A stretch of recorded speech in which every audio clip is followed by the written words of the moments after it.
The air in the ballroom of Hawthorne Manor was thick with the scent of old money, expensive champagne, and subtle, escalating tension.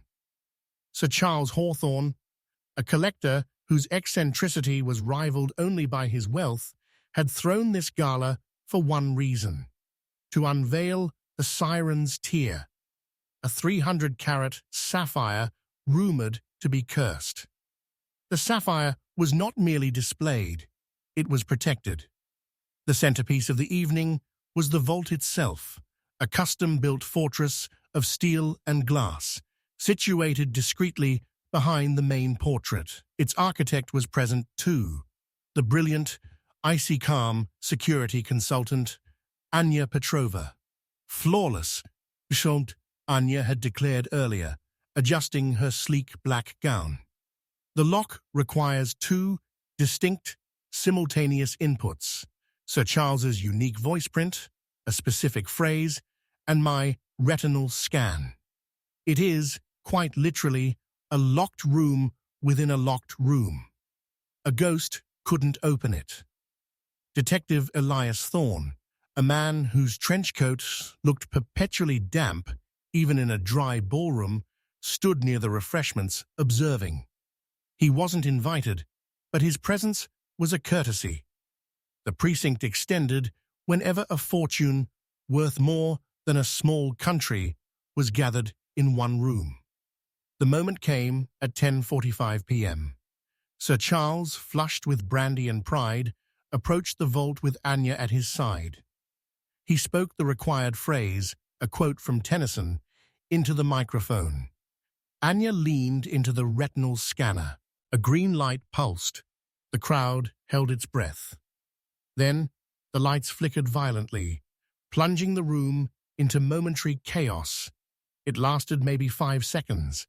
When the emergency generators kicked in, bathing the room in a sickly yellow glow, a gasp ran through the crowd, quickly followed by a primal shriek.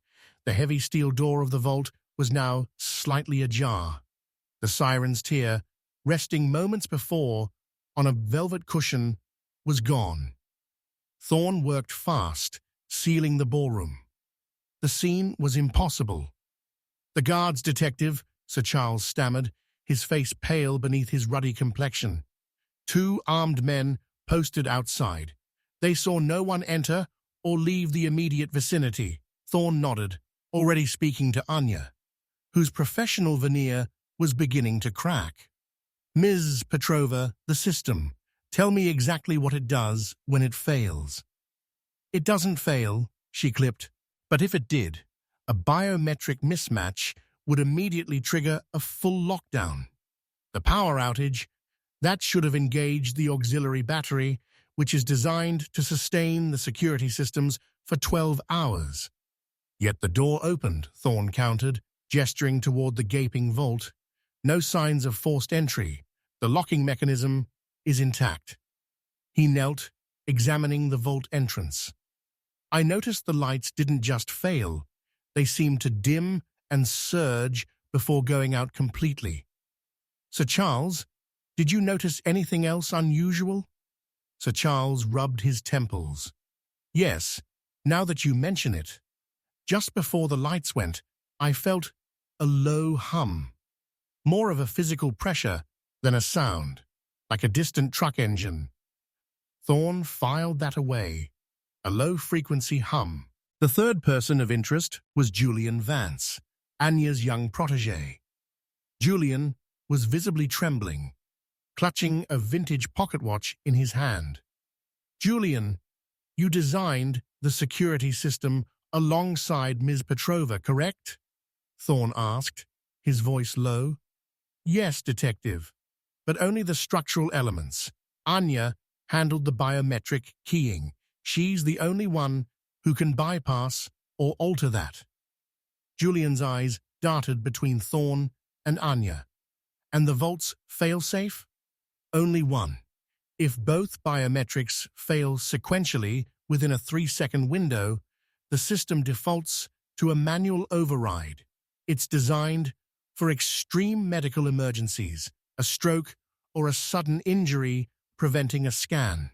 So, someone would have to be standing right here to trigger that override, Thorne pressed. The physical override, yes, Julian admitted, but the system log shows the override being triggered remotely, seconds after the lights went out. Impossible to trace the signal. Thorne stepped back, surveying the impossible triangle. The victim, Sir Charles, the security expert, Anya, and the ambitious protégé, Julian. Everyone had an alibi for the exact moment of the blackout, as they were all watching the vault. He returned to the vault entrance, ignoring the biometric panels. He looked up at the ceiling, then down at the floor, and focused on the seemingly random details, the flickering lights, the low hum, and the pocket watch Julian couldn't stop fiddling with. The hum was the key. Sir Charles, Thorne said, turning sharply, the phrase you spoke, was it your actual voice or a recording? My voice, of course. Why? Because the human ear often misses things the system doesn't, Thorne explained. He walked over to Julian. Julian, that is an unusual watch. May I see it? Julian hesitated, his face turning grey. It's nothing, detective, just a gift.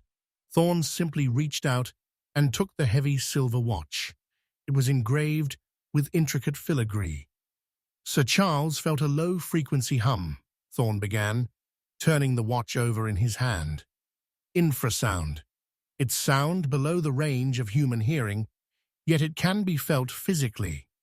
It causes mild disorientation, sometimes even involuntary physiological responses, a sudden cough, a mild tremor, pupil dilation. He looked directly at Anya. Anya, your system recorded 2 sequential biometric failures, which opened the manual override for remote access. Sir Charles, when you spoke the phrase, did you maybe clear your throat or cough? Sir Charles thought, then nodded slowly. I did. A little tickle. I thought it was the dust. That wasn't dust, Thorne said, his grip tightening on the pocket watch. That was a precise frequency designed to make your voice print stutter, causing the first biometric failure. The second failure? Ms. Petrova, the infrasound caused your pupils to dilate or contract slightly for a fraction of a second, just enough to register an anomaly on the high-resolution retinal scanner. Anya stared at him, aghast. But who would know that level of detail about the system's physiological weaknesses? Thorne held up the pocket watch, the man who helped design the system and needed a plausible alibi, Julian Vance. He pressed a tiny, almost invisible button on the side of the watch's casing. The watch face popped open, revealing not gears, but a miniaturized, custom-built infrasound generator, and tucked neatly inside the watch's hollow core, wrapped in black velvet, was the dazzling, cursed Siren's tear. The lights flickered not because of a failure, but because Julian overloaded the aging electrical circuit with his generator's momentary spike in demand, Thorne concluded. It was the perfect distraction to trigger the remote override he'd already coded into the fail-safe. The hum caused the biometrics to fail, the lights provided the cover, and Julian, watching from across the room, was the only one who knew the vault was already unlocked. Julian slumped against the wall, his bravado utterly gone. He simply stared at the Siren's tear, now glinting menacingly in Thorne's hand. The ghost in the locked room was, after all, a mechanical one.